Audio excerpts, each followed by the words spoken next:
দোকান থেকে তৃষার জন্য কিছুই আনতে পারলাম না। বাড়িতে গেলেই তৃষা খাবার চাইবে, কি যে করি আমি।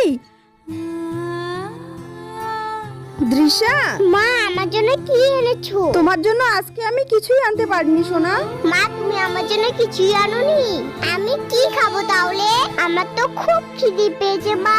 তাহলে আমাকে ভাত দাও খেতে। ভাত রান্না করিনি সোনা, এখন একটু জল খেয়ে নাও। আমি তোমাকে কথা দিচ্ছি, একটু পরে তোমার জন্য ভাত রান্না করব আমি। আচ্ছা মা। আর কোনো উপায় নেই, আমাকে এক্ষুনি দোকানে যেতে হবে। হাতে ধরি পায়ে ধরি, তবু দোকান থেকে চাল আনবই আমি। উফ আমার পেট ব্যথা করছে, আমি যে আর খিদে সহ্য করতে পারছি না। মা কখন আসবে?